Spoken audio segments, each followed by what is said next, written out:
நிகழ்ச்சியில் அடுத்து நாம் பேச அழைப்பது இசை புயலின் இடக்கரம் பற்றி தனது மழலை குரலை மக்கள் மடியில் வைத்தவர். 18 வயதில் இசையமைப்பாளராக தமிழ் சினிமா இவரை அரவணைத்துக் கொண்டது. வெயிலோடு உறவாடி உருகுதே மருகுதே என்று வரும்போதே இலசுகளின் இதயம் வருடியவர். மெலடிகள் பல வாரி இறைத்து வழங்கிய 1000ல் ஒருவன். இசையில் சஞ்சரித்து இசையில் ஆழ்ந்து இசையில் ஆர்ப்பரித்த இவரை வெள்ளித்திரை கதாநாயகனாக டார்லிங் என தோள் தூக்கி உச்சி முகந்து கொண்டாடியது தமிழ் சினிமா. பென்சில், நாச்சியார், சர்வம், தாளமயம், வாட்ச்மேன், பேச்சுலர் என்று, ஜெயில் என்று பல காதல் கதைகள் தந்தவர் இன்று ரிபேல், இடிமுழக்கம் என்று அடுத்ததாக ஆக்ஷனுக்கு பரவுகிறார். தன்னிடம் ஆற்றல் மிக்க 100 இளைஞர்களை தந்தால் போதும், உலகத்தையே மாற்றியமைக்க முடியும் என்றார் விவேகானந்தர். 10 நண்பர்களை படத்தில் வைத்துக்கொண்டு ரிபேல் மூலம் ஒரு மாணவ புரட்சியை, கல்வியை கையில் தொடங்குகிறார் ஜிவி.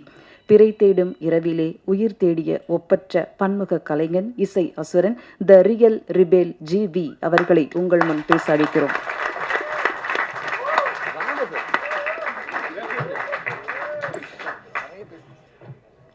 அனைவருக்கும் வணக்கம். முதல்ல இங்கே வந்திருக்கிற ரஞ்சித் சாருக்கு, டி சிவா சாருக்கு, சக்தி சாருக்கு என்னுடைய தேங்க்ஸ். வந்திருக்கும் பத்திரிகை சகோதர சகோதரிகளுக்கு என்னுடைய நன்றி. ரஞ்சித் சார் வந்து தங்கலான் நாங்கள் சேர்ந்து பண்ணிகிட்ருக்குறோம். ரொம்ப ரொம்ப ஒரு இன்டர்நேஷ்னல் சினிமாவை நோக்கி ஒரு ஃபிலிமாக வந்திருக்கு. ஸோ ரொம்ப சந்தோஷம். ஃபஸ்ட் டைம் அவர் கூட செய்கிறதே வந்து தங்கலானில் செய்கிறது வந்து நான் ஒரு ரொம்ப வைப்ரண்ட்டாக பார்க்குறேன். அகெயின் ஸ்டுடியோ கிரீன் ரொம்ப வருஷம் கழித்து திருப்பி சேர்றோம். ஸ்டுடியோ கிரீன் எப்படி ரஞ்சித் சாருக்கு வந்து அட்டக்கத்தியில் அவர் லைஃப்பை ஸ்டுடியோ கிரீன் ஆரம்பித்து கொடுத்தாங்களோ, என்னோடய ஆக்டிங் கெரியர் வந்து டார்லிங்கில் தான் ஆரம்பிச்சிது. ஸோ ஞானவேல் சாருக்கு நான் ரொம்ப நன்றி கடன் பட்டிருக்கேன். Thanks Gnanavel sir, Neha ma'am, Dhananjayan sir இந்த மொத்த ப்ராஜெக்டை எடுத்து பண்ணியிருக்காங்க. ஸோ ரஞ்சித் சார் கூட திருப்பி நீலமில் இன்னொரு படம் பண்ணுறேன். அதுவும் வந்து அவர் கூட ஃபஸ்ட்டு படத்துலேருந்து நிறைய படங்கள் வேலை செஞ்ச டைரக்டர் மோசஸ்னு அவர் திருப்பி ஒரு டெபியூட்டன் டைரக்டருக்கு அவர் வாய்ப்பு கொடுத்துருக்காரு. And I was happy to work. So thanks Ranjith sir நீங்கள் வந்ததுக்கு.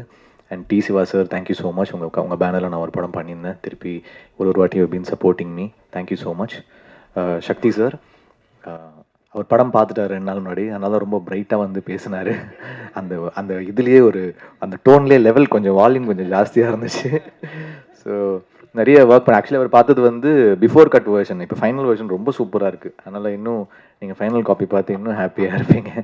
படம் பார்த்துட்டு என்னோட பேரல் யூனிவர்ஸ் பிக்சர்ஸில் நிகேஷ்க்கு நான் ஒரு அட்வான்ஸ் கொடுத்துருக்கேன். ஸோ ஒரு முக்கியமான ஒரு தமிழ் வாய்ஸ்ன்னு நினைக்கிறேன். ஏன்னா எப்போவுமே நிறைய சொல்லுவாங்க, நீங்கள் சோஷியல் மெசேஜ் போடுறீங்க, நீங்கள் ஜல்லிக்கட்டு ப்ரொட்டஸ்ட் போனீங்க, நீங்கள் வந்து பல போராட்டங்களுக்கு போகிறீங்க, why are you not voicing your political views in a film அப்படின்னு நிறைய சொன்னாங்க. அது அமையாமலே இருந்துச்சு. அப்போ திடீர்னு வந்து இந்த ஸ்கிரிப்ட் வந்துச்சு. சிவி குமார் தான் எனக்கு அமைச்சார் இந்த ஸ்கிரிப்டை. அப்போ வந்து நிகேஷ் வந்து கதை சொன்னார். ரொம்ப டேரிங்கான ஃபிலிமாக இருந்துச்சு. And it's a real incident. அவருடைய சொந்தங்களுக்குள்ளே நடந்த ஒரு கதை, அவருடைய வாழ்க்கையில் அவருடைய ரிலேட்டிவ்ஸ்க்கு நடந்த ஒரு கதையை, உண்மை சம்பவத்தை எடுத்து பண்ணியிருந்தார். So he said it's a real incident. So I wanted to voice it out. ஏன்னா ஒரு முக்கியமான ஒரு தமிழ் வாய்ஸாக நான் நினைக்கிறேன் இந்த ஃபிலிமை. அண்ட் அதை வந்து ரொம்ப அழகாக ஹேண்டில் பண்ணியிருக்காரு. ஒரு பொலிட்டிக்கல் ஃபிலிமை வந்து ரொம்ப அழகாக ஹேண்டில் பண்ணியிருக்காரு. அதோடைய எண்ட்லேருந்து எல்லாமே வந்து ரொம்ப மெச்சோர்டாக, ஒரு இவ்வளோ சின்ன பையன் வந்து இவ்வளோ மெச்சோர்டான ஒரு ஃபிலிமை ஹேண்டில் பண்ணுவாருன்றது வந்து எல்லாருக்குமே ரொம்ப ஆச்சரியமாக இருந்துச்சு. அதோடைய விஷுவல், அருணுடைய கேமரா ஒர்க் செகண்ட் ஃபிலிம் மாதிரி இல்லை, ரொம்ப ஒரு ரொம்ப நல்லா இருந்துச்சு கேமரா ஒர்க். நேற்று சுதா கோங்கரா பார்த்துட்டு சொல்கிறாங்க இந்த camera work is very nice. So அந்த மாதிரி டெக்னிக்கலாகவும் ரொம்ப ஸ்ட்ராங்கான டீமாக இது அமைஞ்சிருக்கு. ஆஃப்ரோவோட பேக்ரவுண்ட் ஸ்கோர் ரொம்ப நல்லா பண்ணியிருக்காரு. I was really impressed. நான் வேறு மாதிரி பண்ணியிருப்பேன், பட் அவர் வந்து அதை ஒரு யங்காக மாற்றிட்டார். இந்த ஃபிலிமே வந்து ஒரு யங், வைப்ரண்ட், பவர்ஃபுல்லாக மாற்றிட்டாரு. சித்துக்குமார், அந்த கேரளா சாங் வந்து சித்துக்குமார் கம்போஸ் பண்ணியிருந்தார். எனக்கு ரொம்ப பிடிச்சிருந்தது. ஸோ அதுக்கப்புறம் நான் சொன்னேன் அந்த சாங் கொஞ்சம் ட்ரெய்லரில் வைங்க அப்படின்னு சொன்னேன். அதுக்கப்புறம் தான் நிகேஷ் வந்து ட்ரெய்லரில் வச்சார். ஸோ எல்லாருமே ஒரு ஃபிலிம் பார்த்தீங்கன்னா எல்லாருமே ரொம்ப டீம் எஃபர்ட்டோட ஒரு நம்பிக்கையோட வேலை செஞ்சாங்கன்னா அந்த ஃபிலிம் வந்து ரொம்ப நல்லா வரும்னு நான் நம்புகிறேன். நிறைய படங்கள் வரும், பட் சில படங்கள் வந்து ரொம்ப எல்லாருமே 100% கொடுத்துருப்பாங்க. அந்த மாதிரி every one has given their best for this film. அந்தளவுக்கு ரொம்ப ஹார்ட் ஒர்க் போட்டு வேலை செஞ்சுருக்கிறாங்க. ஆல் மை ஆக்டர்ஸ் எல்லாருமே, இவங்க மமிதா வந்து ரொம்ப நல்லா பர்ஃபார்ம் பண்ணியிருந்தாங்க. ரொம்ப அழகாக வந்து பர்ஃபார்ம் பண்ணியிருந்தாங்க. And very sweet on set. ரொம்ப டைரக்டருக்கு வந்து எல்லாருக்குமே வந்து எந்த ஒரு ட்ரபுளும் கொடுக்காம அவ்வளோ ஸ்வீட்டாக வந்து பர்ஃபார்ம் பண்ணுவாங்க. She'll be on time. நல்ல ஒரு ஆர்டிஸ்ட். டெஃபினட்டாக அவங்களுக்கு ஒரு நல்ல ஃப்யூச்சர் இருக்குது அவங்களுக்கு. அப்புறம் ஆதித்யா வந்து ரொம்ப நல்லா பர்ஃபார்ம் பண்ணியிருக்காரு. இந்த படத்துடைய முக்கியமான ஒரு பாயிண்ட் வந்து ஆதித்யாவை நோக்கி தான் இருக்கும் இந்த ஃபிலிமு. அதை வந்து கன்வின்சிங்காக பண்ணலைன்னா இந்த ஃபிலிம் ஒர்க் ஆகிருக்காது. அது அவ்வளோ கன்வின்சிங்காக பண்ணியிருந்தாரு. அதனால தான் இந்த ஃபிலிம் வந்து ஐ ஃபெல்ட் ஹேஸ் ஒர்க்ட் அப்படின்னு நினைக்கிறேன். நீங்கள் படம் பார்க்கும்போது உங்களுக்கு ஃபீல் ஆகும். ரொம்ப நல்லா பர்ஃபார்ம் பண்ணியிருக்காரு. ஆண்டனி அண்ணன் அவர் வந்து பல கதைகள் சொன்னார். ரொம்ப இன்ட்ரெஸ்டிங்காக பேசினார். ஆனால் அவருக்கு ஒரு சொல்லாத ஒரு லவ் ஸ்டோரி ஒன்று இருக்குது. அந்த லவ் ஸ்டோரி கேட்டு நாங்களாம் மிரண்டோம். கிங்ஸ்டனில் வந்து போட்டில் இருப்போம், ஷூட் பண்ணிகிட்டு இருப்போம். அப்போ வந்து என்ன பண்ணணும்னு தெரியாது. அப்போ வந்து ராஜேஷ்னு ஒரு ட்ரெயினர் இருக்கிற அவர் லவ் ஸ்டோரி சொல்லியிருந்தார். அண்ணனுடைய அந்த லவ் கதையை கேட்கும்போது நாங்களாம் வந்து வியப்படைஞ்சு மிரண்டுட்டோம். அது வந்து நீங்கள் கேட்டிங்கன்னா தெரியும். நீங்கள் அப்புறமா தனியாக அவர்கிட்ட கேளுங்க.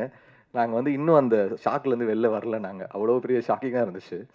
அப்புறம் ஆதிரா மேம், அவங்க கூட வந்து நான் சர்வம் தலை மேம் நடிச்சிருந்தேன். Very nice performer. And Venky அந்த உள்ளே ஒளிஞ்சிட்டு இருந்தாங்க. அவன் எங்கே வெங்கின்னு எல்லாம் தேடி இருந்தோம். அப்படியே அவன் பேர் சொன்னோடனே உள்ளேருந்து வரான். அங்கே ஃபுல்லாக ட்ரெஸ்ஸிங் பண்ணியிருந்தானா இல்லை ப்ரிப்பேர் பண்ணியிருந்தானான்னு தெரியல. நல்லா பேசுகிறான். என்கிட்ட வந்து பேசுனேன்னா என்கிட்டலாம் பேச மாட்டான். எப்போ பார்த்தாலும் பொண்ணுங்க கூட தான் பேசிக்கிட்டு இருப்பான் ஸ்பாட்டில். எல்லா மலையாள பொண்ணுங்களும் தமிழ் பொண்ணுங்களும் தனியாக கூட்டு போய் பேசிகிட்டு இருப்பான். அங்கே ஒண்டி ஒரு குரூப் இருக்கும், இவன் இருப்பான். எல்லாம் வெங்கி வெங்கி வெங்கின்னுவாங்க. நான் அப்படியே பார்த்துட்டு இருப்பேன். டேய் வேற லெவல்ரா நீ. இப்போ நீங்கள் வெளில பார்த்தீங்கன்னா தெரியும், எல்லா பொண்ணுங்களையும் கரெக்டாக கூப்பிட்டு பேசிடுவான். ஸோ உங்களுக்கு நல்ல ஃப்யூச்சர் இருக்குது வெங்கி. ரொம்ப நல்லா பண்ணியிருக்காரு. He's got one nice eyes. எனக்கு ஏதோ பிருத்திவிராஜை பார்க்குற மாதிரியே இருந்துச்சு. எனக்கு அவருடைய ஸ்க்ரீன் ப்ரெசன்ஸ் பார்க்கும்போது maybe his eyes and his nose features நினைக்கிறேன். ரொம்ப நல்லா பண்ணியிருக்காரு. அண்ட் இன்னொரு ஆர்டிஸ்ட்டும் பண்ணியிருந்தார் அவர் கூட. அவரும் ரொம்ப நல்லா பண்ணியிருந்தாங்க. 2 வில்லன் கேரக்டர்ஸ் பண்ணியிருந்தாங்க. ஆல் மலையாளம் ஆக்டர்ஸ் எல்லாரும் ரொம்ப நல்லா பர்ஃபார்ம் பண்ணியிருந்தாங்க. வினோத் வந்து எல்லாருமே வந்து சொன்னார், ஆண்டனி வந்தவொடனே பொண்ணு பேர் கேட்டாங்க அப்படின்னு. அவர் வந்து வினோத் எப்படின்னா 8 மணிக்கு மேலே வினோத் வந்து வேற மாதிரி.